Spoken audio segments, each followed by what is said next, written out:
Göçmenlerin olduğu ülkeler, savaşın olduğu, ekonominin bozuk olduğu, işte biliyorsunuz kim durduk yere hani göç eder? Ekonomi bozuk ya da işte bir sıkıntı var demektir yani. Türkiye'de mesela şu anda 10 milyona yakın, yani nüfusunun yaklaşık 8'de 1'i göçmen var. Suriyelisi var, Iraklısı var, İranlısı var, Pakistanlısı var, Afganistanlısı var.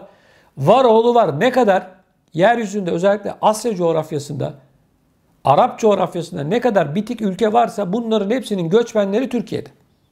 Vatandaşları Türkiye'de. Şimdi ben şunu anlamıyorum. Gerçekten anlamıyorum yani. Türkiye'nin ekonomisi bu 10 milyon kişiye bakmaya müsait mi arkadaş? Hayır, değil. Ve şunu söylüyorum, beni takip edenler bilir. Diyorum ki açık kapı politikası uygulayacaksın. 10 milyon kişiye diyeceksin ki Avrupa sizi bekliyor arkadaşlar. Hadi bakalım yolunuz açık olsun diyeceksin. Her ay 100 bin kişinin Avrupa'ya, Yunanistan, Bulgaristan, nerede işte bir yerlerden giriş yaptığını düşünün. 100 bin. Yılda 1 milyon 200 bin kişi yapar sadece Türkiye'den. Bunlar gidiyor. Çocuk çok biliyorsunuz. Her biri 4-5 çocuk yapıyor. 5 yılın sonunda o 1 milyon kişi 5-6 milyon kişi olacak. Sadece Türkiye'den gidenler. Türkiye'nin bu ağırlığını koyması gerekiyor. 3 milyar euro verecekler. 3 milyar takla atıyorlar, vermiyorlar. Ya verse ne olur? İsterse 30 milyar euro olsun. Türkiye'nin şu anda işsiz sayısı 17 milyon. İş yok. Bakın ben siyaset yapmıyorum. Sakın beni yanlış anlamayın. İnsanlar işsiz. Herkesin, her ailenin, akrabasının mutlaka işsizleri var. Herkesin, bakın herkes işsizleri var. Şimdi bu gençler, bu insanlar iş bulamazken, çalışamazken, şimdi Suriyeli'ye, işte Afganlı'ya, ona buna iş verelim. Tamam, verelim. Verelim o zaman. Bu buna benziyor. Ben bakın ırkçılık falan yapmıyorum. Sakın beni yanlış anlamayın. Bizim de milyonlarca vatandaşımız Avrupa ülkelerinde, dünyanın dört bir yanında. Ama ben şunu söylüyorum. Türkiye'nin böyle bir gücü yok. Şimdi Almanya göçmen alıyor. Niye alıyor? Kara kaşına, kara gözüne mi meraklı? Çalıştıracak iş var. İşçi bulamıyorlar. Onun için alıyor. Geçen bir açıklama yapıldı. Her yıl Almanya'nın 400 bin kalifiye eleman alması gerekiyor. Her yıl 400 bin eğitimli kalifiye eleman alması lazım. 400 bin. İhtiyacı var. Onun için alıyor. Yoksa bir kişiyi kapıdan içeriye sokmazlar. Ama Türkiye'nin böyle bir altyapısı yok. Göçmeni eğitmiyorsun. Vatandaş şimdi Almanya'ya gidiyor, Fransa'ya, Hollanda'ya göçmen olarak gidiyor. Onu eğitiyor, okula gönderiyor, dili öğretiyor. Türkiye'de öyle bir şey yok ki. Geliyor adam, bir ay, 1,5 ay sonra Türkçe konuşmaya başlıyor. Sonra adam sansar gibi dolanıyor ortalıkta. Bir sürü polisiye olaylar meydana geliyor. Bizim altyapımız yok. Türkiye neden bundan sonra da bu göçmenlere ev sahipliği yapsın kardeşim? Şimdi Avrupa'ya bakıyoruz. Adama ihtiyacı var. İnsana, iş gücüne ihtiyacı var bu Avrupa'nın. Ona rağmen ne diyorlar? Aman gelmeyin. Gelmeyin diyorlar. İstemiyorlar artık. Göçmen işi Avrupa'da bitmiştir arkadaşlar. Bakın aile birleşimi ya da kalifiye eleman haricinde hiçbir Avrupa ülkesi göçmen istemiyor. Net bu. Tavır belli. Türkiye'nin de şunu yapması lazım. Bu göç yükünü kaldıramaz Türkiye. Bakın sosyal sorunlar çıkıyor. İnsanlar memnun değil. Halk memnun değil. İstemiyorlar. Bunu söylerken ben kendi görüşümü söylüyorum. Sokakta 10 kişi çevirelim. İnanın bana en az 7 tanesi kardeşim diyecek, benim ekmeğim yok diyecek. Bu adamlar ekmeğimi çaldı diyecek. Bak bunu söyler halk. Halk cebine bakar. Halk büyük tabloya bakmaz. Adam akşam evine neyi götüreceğine bakar halk. Halk cebinde para var mı buna bakar. Evine, çoluk çocuğuna para götürmedikten sonra ülke şöyleymiş, uçuyormuş, geliyormuş, kaçıyormuş, bilmem ne oluyor. Bu halkın umrunda değil. Hizmet halkın umrunda değil. Cebine bakar önce. Haklı. Ne yiyecek bu adam? Taş mı yiyecek? Halka bunu anlatamazsınız. Anlamaz zaten. Niye anlasın ki? Niye anlasın? Niye? Binlerce kilometre uzaktan göçmen geliyor. Bu Türkiye'deki bir inşaat işçisinin işini elinden alıyor. Basitçe bu. Türkçe bu. Ekmeği elinden alınmış bir insanın psikolojisini düşünün siz. Bu konuyla ilgili ne düşünüyorsunuz? Çok merak ediyorum. Lütfen videonun altına yazmanızı, yorum olarak yazmanızı rica ediyorum. Tek tek okuyorum ben. Yani ben açıkçası Avrupa istemiyor. Avrupa'nın ihtiyacı olmasına rağmen hayır gelmeyin diyor. Ama Türkiye maalesef göçmen politikasında doğru adımlar atmadı. Hiç kimse kusura bakmasın. Doğruya doğru. Bu da benim görüşlerim. Siz ne düşünüyorsunuz? Merak ediyorum. Bunun yanı sıra değerli izleyicilerimiz, yayınlarımızı beğenmenizi rica ediyorum. Videonun altındaki like tuşuna basmanızı rica ediyorum. Bu bizim için çok çok önemli. Bize destek olmuş oluyorsunuz. Sadece like. Abone olmadıysanız da lütfen Emekli TV'ye abone olmanızı rica ediyorum. Saygıdeğer izleyicilerimiz, bildiğiniz üzere Almanya'da 15 Temmuz tarihinde pek çok noktada sel baskınları meydana gelmişti. On binlerce insanın evine, iş yerine sular basmıştı. Şimdi değerli izleyicilerimiz, Almanya'da Merkel'e karşı bu olaydan dolayı ciddi bir tepki var. Çünkü yeteri kadar yardımlar yapılmadı. Vatandaşın derdine derman olunmadı. İşte selde zarar gören noktalardan bir tanesi de Stolberg. Stolberg'de Diyanet İşleri Türk İslam Birliği'ne bağlı, DİTİB'e bağlı Ahmet Yesevi Camisi selde büyük maddi zarar görürken şehirde çoğunluğunu Türklerin oluşturduğu esnafın iş yerleri tamamen yok olmuş durumda. DİTİB, Stolberg, Ahmet Yesevi Camisi din görevlisi Yüksel Çan, Anadolu Ajansı'na yapmış olduğu açıklamada camilerin arkasındaki derenin taşması sonucu tüm caddelerin dereyle birleştiğini ve sel felaketinin caminin de zarara uğradığını söylüyor. Camide 130 bin euro civarında hasar oluştuğunu belirten Çan, camimizin özellikle bodrum ve giriş katları suyla dolu. Buralarda bulunan eşyalarımız, elektronik sistemlerimiz, kalorifer sistemimiz tamamen kullanılmaz hale geldi.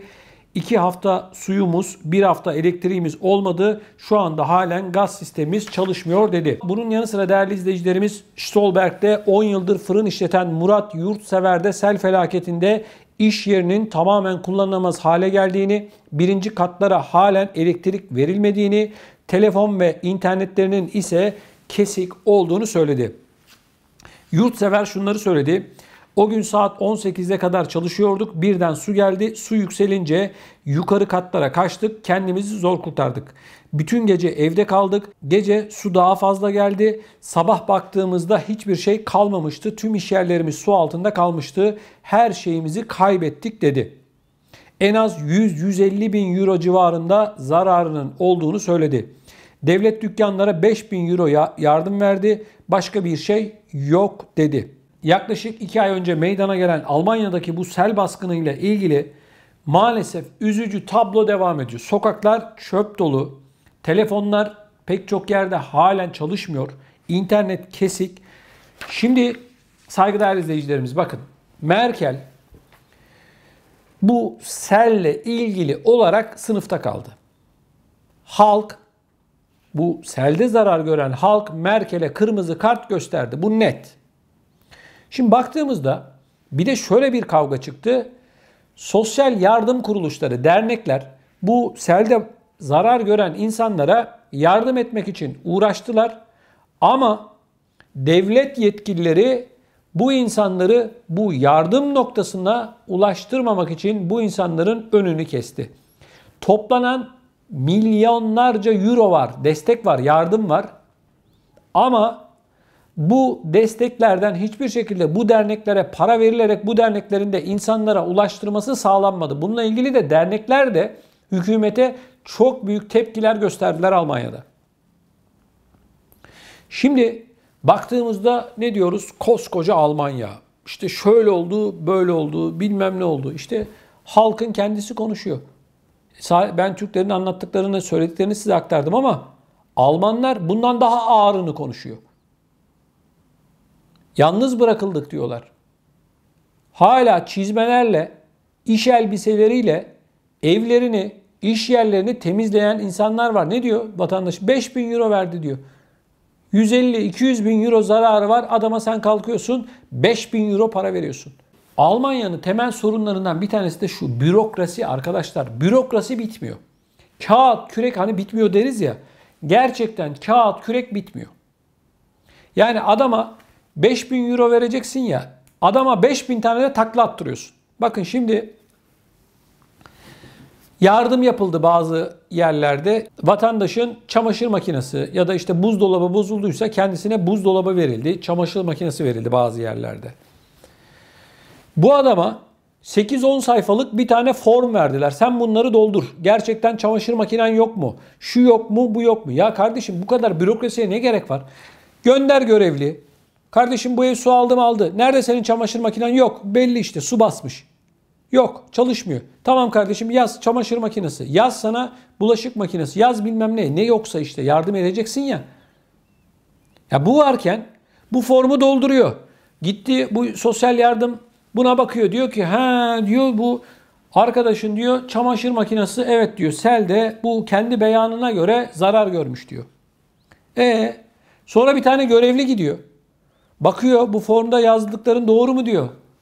Ha diyor, bunlar bu doğru mu, bu doğru mu, bu doğru mu? 8-10 sayfa, 1000 tane soru var. 1 saat sürüyor bir tane form, bir tane bulaşık makinesi alacak. Bakıyor, ha tamam diyor, biz verelim. 2 ay geçmiş işin üzerinden, hala ortada bir şey yok. Daha verecekler. Önce bir, yani hani bu şey var ya, pehlivanlar önce bir peşrev yapar sonra güreşir ya. Daha bu peşrevde. Daha güreşmeye geçmedi Almanya. Acele etme. Zaten Merkel ayın 26'sından sonra yok. Emekli oluyor. Yeni bir başbakan gelecek. Büyük bir ihtimalle Laschet gelecek. Geldikten sonra bakarız diyorlar. Bu arada millet perişan. Elektrik yok pek çok yerde. Su yok. Kanalizasyon patlamış. Ev yok. O yok. Bu yok. Yine bizim Türklerden Allah razı olsun. Bu Almanlar da öyle birbirlerine yardım da yok, biliyorsunuz. Ben çok sosyal medyada da gördüm. Haberlerde de gördüm. Yardım yapan pek çok vatandaşımız var. Camilerimiz var. Camilerin dernekleri var. Sivil toplum kuruluşlarımız var. Ekmek yapıyorlar. Lahmacun yapıp satıp parasını götürenler oldu, biliyorum. Gördüm sosyal medyada. Allah razı olsun onlardan. Almanlar para var mı? Var. Tamam diyor, biz parayı veririz diyor, çözeriz. Al işte, hadi para vardı, ne oldu, çözebildin mi? 2 ay geçmiş, adamın elektriğini bağlayamamışsın. Ben Mozambik'i anlatmıyorum ya da Afrika'nın Uganda ülkesini anlatmıyorum. Almanya'yı anlatıyorum. Lafa gelince Almanya, o süper güç. Gördük süper gücü. Bürokrasi had safhada. Bu tür acil durumlarda gereği kadar hızlı değiller. Geçen Merkel gitti, sel bölgesini ziyaret etti. Güzel. Dedi ki biz dedi selde zarar görenlerin bu zararlarının %70'ini ödeyeceğiz dedi. Geriye kalan %30'luk kısmı sigortalar ödeyecek dedi. 2 ay geçmiş. Ne zaman tespit yapacaksın? Ne zaman ödeyeceksin? Herhalde bir 3-5 ay sonra, bu yılın sonuna doğru zarar görenlerin bu zararları tazmin edilir diye düşünüyorum. Ben düşünüyorum, göreceğiz. Merkel zaten gidiyor. Çantasını koluna taktı. Benden bu kadar dedi. Yeter zaten, 15 sene olmuş. Yani yeter. Almanya'da biz konuşuyoruz, bir şey değişecek mi? Hayır, ama biz şunu yapmaya çalışıyoruz arkadaşlar, bakın. Şu an yurt dışında yaşayan vatandaşlarımızın, Türkçe konuşan vatandaşlarımızın yurt dışındaki en çok izlediği YouTube haber kanalı Emekli TV. 1 numara. Biz burada kendi aramızda sorunlarımızı konuşuyoruz. Çözülebilecek bir şeyler varsa bazı noktalara iletiyoruz. Sizlerin yorumlarını okuyoruz ve okuyorlar. Biz burada sorunları konuşmazsak, siz yorum yazmazsanız, o zaman her şeyi kabul edelim. Burası böyle, kaderimizle baş başa kalalım. Hiçbir şey konuşmaya da gerek yok. Siz de yorum yapmayın. Öyle bakalım, Allah ne verdiyse, başımıza ne gelecekse gelir. Değil arkadaşlar, böyle olmamalı. Yorumunuzu yapın, konuşun. Yani burada biz hukuksuz bir şey yapmıyoruz. Siz de hukuksuz bir şey yapmıyorsunuz. Eleştiri hakkımızı kullanıyoruz. Ben bir gazeteciyim. Siz de halk olarak gördüklerinizi, sorunları lütfen yazın videoların altına.